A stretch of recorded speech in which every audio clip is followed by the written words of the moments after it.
സബീഷ് കുറ്റിപ്പാലയുടെ 1001 കവിതകൾ ഭാഗം 42. ആന. ഉയർച്ച കൊണ്ട് ഉയരത്തിൽ നിൽക്കുമ്പോഴാണ് ചൂരൽ കൊണ്ടെന്നെ നിയന്ത്രിച്ചത്. അപ്പോഴായിരിക്കും വലിയൊരു ഉടൽ തീർത്ത മഴയെ കണ്ടു ചിരിച്ചുപോയത്. സിംഹം. ഉടൽ നിറയെ രോമം നിറച്ച് മനസ്സിനകത്തൊരു തരളിതമായ വികാരം ഒളിപ്പിച്ചു വച്ച് കണ്ണുകളിൽ രൗദ്രത നിറച്ചു വച്ചത് രാജപദവികളിൽ പോകാൻ വേണ്ടിയാണ്. പുലി.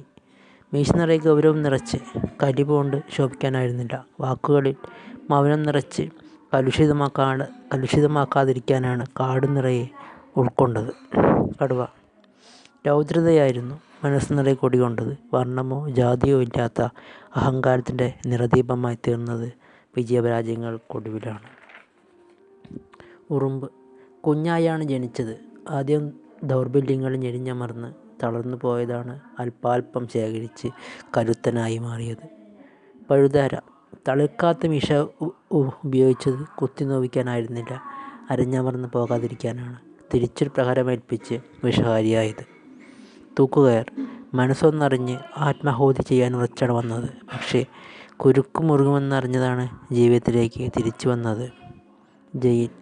ചുറ്റും ഇരുമ്പഴികളോ കാണാത്തത്ര ഉയരത്തിൽ ആകാശത്തെ നിർമ്മിച്ചതല്ല, ഇരുളിനെ ഭയന്ന മനസ്സുകൾക്ക് വെളിച്ചമായി മാറുന്നത്. വേദന. ഇത്ര ആഴത്തിൽ ഇറങ്ങിച്ചെന്നതാണ് അഗാധതയിലൊരു കിണർ കുഴിച്ച് പമ്പരവെഡ്ഡിയായി ചിന്തകളിൽപ്പെട്ടുലഞ്ഞത്. പുകക്കുഴൽ. ഊതി ഊതി തീർത്തപ്പോഴല്ല മാലിന്യങ്ങളൊന്നായി ആകാശത്തേക്ക് പറന്നത്. മനസ്സുകളറിയാതെ പോയപ്പോഴാണ് കരിപുരണ്ട ചേറിലകപ്പെട്ടത്. ബീഡി. ചുരുട്ടിയുരുട്ടി പുകയ്ക്കുള്ളിലൊരു ചരാത് തീർത്തതാണ് വിടക്കണയാത്ത ഉമ്മറക്കോലായികൾ സന്ധ്യാനാമം ചൊല്ലിത്തുടങ്ങിയത്. സിഗരറ്റ്. ഉരുകിത്തീർന്നതിലല്ല പരിഭവം തീർത്തത്, മഴ പെയ്ത് കിളിർക്കേണ്ട ഈയാം പാറ്റകളെ വർണ്ണങ്ങളിൽ സൃഷ്ടിച്ച് വർണ്ണപ്പാറ്റകളാക്കി മാറ്റിയത്. വഴിവിളക്ക്. ഉയരങ്ങളിലായിരുന്നു കണ്ണീരിൻ്റെ തുടക്കം. നിലവിളിയായി തിരികൊളുത്തിയത് താഴെയെത്തിയപ്പോഴാണ്. ബൾബ്. സ്വയം എരിഞ്ഞ് തീരുന്നതിലല്ല ദുഃഖം, ആളിക്കത്തിയൊടുവിൽ അനാഥമായി തീരുമെന്ന ചിന്തയിലാണ് കടലായി ഭൂമിയിലേക്ക് ഇറങ്ങി വന്നത്. ഫോട്ടോ. ഒരൊറ്റ ഫ്രെയിമിൽ ഒതുങ്ങുന്നതായിരുന്നില്ല ഉടൽ തീർത്ത ശിരച്ഛേദത്തിൻ്റെ ഗർഭാവസ്ഥയിൽ പിളർന്നു വലുതായത്. പൂമാല.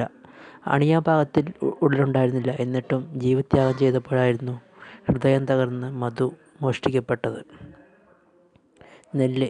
അളവറ്റ മോഹമായിരുന്നു. നിറഞ്ഞു കവിയാൻ തിരനുരഞ്ഞ് ഓളമായി നദിയെ മറന്ന് കടലിനെ പ്രണയിച്ചപ്പോഴാണ് നാവിൽ രുചി പിറന്നത്. നെല്ലിക്ക. ഉരുണ്ടുരുണ്ട് നടന്നതിലല്ല കയ്പിനെന്ന് വിളിച്ചത്, കയ്പിൽ നിന്ന് മധുരമായി തീരുമെന്ന ഒരു അറിവിലാണ്. ചക്രം. മെലിഞ്ഞ ഉടലായിരുന്നില്ല, തടിച്ചൊരു ധമനിയുടെ അഗ്രം തീയിലേക്ക് കുതിച്ചപ്പോഴാണ് സീത അഗ്നിശുദ്ധിക്കൊരുങ്ങാതെ മറ്റു രാമനെ വേടി കഴിച്ചത്. ലങ്ക. എരിച്ചടക്കിയതല്ല, സീതയെ കീഴടക്കി മനസ്സിൽ ചിതയൊരുക്കാനായിരുന്നു കടൽ കടന്ന് രാവണൻ വന്നത്. അയോധ്യ. തിളങ്ങി നിന്നതായിരുന്നു ജനമെന്നും പട്ടുതൂവാലകളെ ഹൃദയത്തോട് ചേർക്കാൻ കാരണം. എന്നിട്ടും ചിത ഒരുങ്ങിയപ്പോഴാണ് കീഴടക്കിയതൊക്കെയും പിന്നെയും ഉയർത്തിക്കൊണ്ടുവന്നത്. നാമം. ചൊല്ലിയെടുത്തത് ഹൃദയത്തിലായിരുന്നു, ഒരുകിത്തെളിഞ്ഞത് മനസ്സിലായിരുന്നു, എന്നിട്ടും അപശകുനങ്ങളെ കാസൂക്ഷിച്ചത്. വിഷം. ഹൃദയം നിറയെ കരി പുകച്ചതാണ്, പുറമോടികൾ ഭ്രമിച്ച് ഹൃദയങ്ങളെ വിഴുങ്ങി പുകയായി തീർന്നത്. വിജാഗിരി. വാതിലിനെ കൊളുത്താനായിരുന്നു ആദ്യം വന്നത്, പിന്നെയാണ് മനസ്സിലായത് വേദന നിറഞ്ഞ ഹൃദയാന്തരാളം ഉള്ളിലുറങ്ങുന്നുണ്ടെന്ന്. ട്യൂബ്ലൈറ്റ്. നെടുനീളനായി പിറന്നതാണ് നിറയെ വെളിച്ചമായി മുറി നിറയെ അത്ഭുതമാക്കിയത്. പിന്നെ മുറിച്ച് വിൽപ്പനയ്ക്ക് വെച്ചപ്പോഴാണ് വേദന കൊണ്ട് കരഞ്ഞുപോയത്. സ്ക്രീൻ. മുഖം നിറയെ ചുവരിൽ പതിച്ചതാണ് കണ്ണാടിയുടെ നിഴലിൽ നിന്ന് തുറന്നുവിട്ട് ഇരുളിനെ കണ്ണിൽ പ്രതിഷ്ഠിച്ചത്. ഉപ്പ്. വലിയൊരു തരിയായി കടലിൽ പിറന്നതാണ്.